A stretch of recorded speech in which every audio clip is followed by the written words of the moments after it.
Friends, இன்னைக்கு பாவக்காய் ஒரு துளி கூட கசப்பு இல்லாமல் நீங்கள் பொரியலோ அல்லது குழம்போ எது வேணாலும் வச்சுக்கலாம். இன்றைக்கி நான் வந்து பாவக்காய் குழம்பு வச்சுருக்கிறேன். கொஞ்சம் கூட கசப்பு இருக்காதுங்க. இது மற்றவங்களாம் செய்கிற மாதிரி நான் செய்யலை. இது கொஞ்சம் வித்தியாசமாக செஞ்சுருக்கேன். நீங்கள் ட்ரை பண்ணி பாருங்கள். நான் இதை ஒரு டைம் ட்ரை பண்ணி பார்த்துட்டு எனக்கு வந்து ரொம்பவே சூப்பராக இருந்தது. அதனால தான் நான் இந்த வீடியோவே உங்களுக்கு எடுத்து காட்டியிருக்கேன். நான் வந்து ஒரு 1/2 கிலோ பாவக்காய் எடுத்துருக்கிறேன். பாவக்காய் மேலே அந்த முள்ளாக இருக்குது பார்த்தீங்களா, அதை வந்து நல்லா சீவிடுங்க. லைட்டாக வந்து தோலையும் வந்து சுரண்டிடுங்க.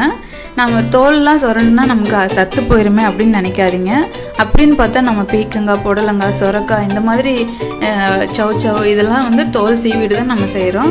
அந்த மாதிரி நினச்சிக்கோங்க. ஒரு சிலர் பாவக்காயை வேக வச்சு தண்ணி வடிகட்டிலாம் கூட நம்ம செய்வாங்க கசப்பு தன்மை போகிறதுக்கு. நான் செய்கிறது முழுசாக சத்துக்கள் போகணுனாலும் ஓரளவுக்கு இதாக இருக்கும்.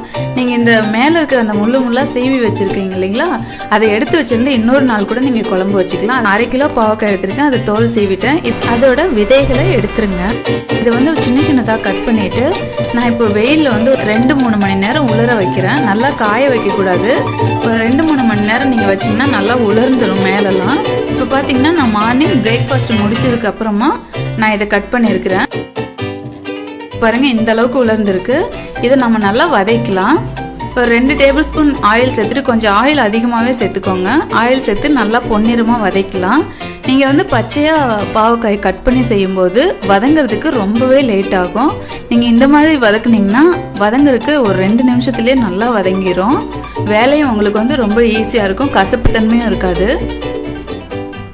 இப்போ நல்லா பொன்னிறமாக வறுத்தாச்சு. இப்போ குழம்பு ரெடி பண்ணிடலாம்.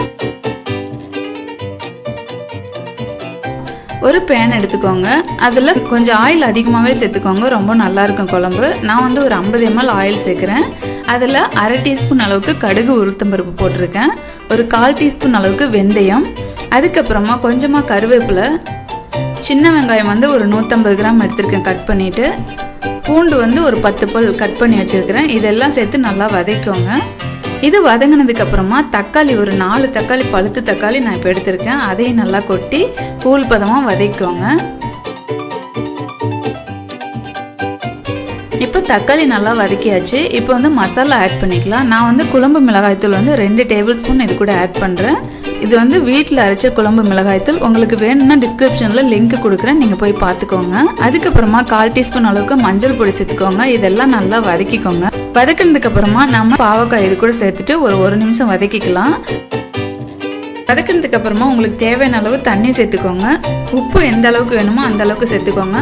புளி வந்து நான் அளவு சொல்லலை, ஏன்னா ஒவ்வொருத்தரும் ஒவ்வொரு மாதிரி சாப்பிடுவாங்க. நாங்கள் வந்து புளி கொஞ்சம் கம்மியாக தான் சேர்த்துப்போம். அதனால் புளி உங்களுக்கு தேவைக்கு ஏற்ற மாதிரி நீங்கள் சேர்த்துக்கோங்க. சேர்த்துட்டு கரெக்டாக ஒரு 5 நிமிஷம் நீங்கள் மூடி போட்டு இதை வேக வச்சுருங்க.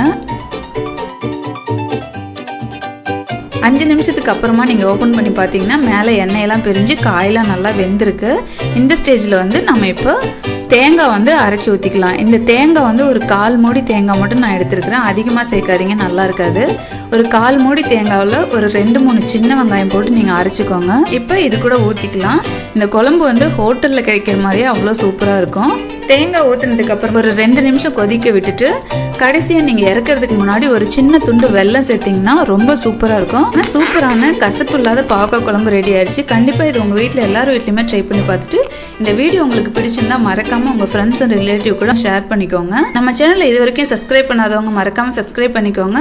பக்கத்தில் உள்ள பெல் பட்டனை கிளிக் பண்ணுங்கள். அப்போ தான் நான் போடுற ஒவ்வொரு வீடியோவும் உங்களுக்கு உடனே வந்து சேரும்.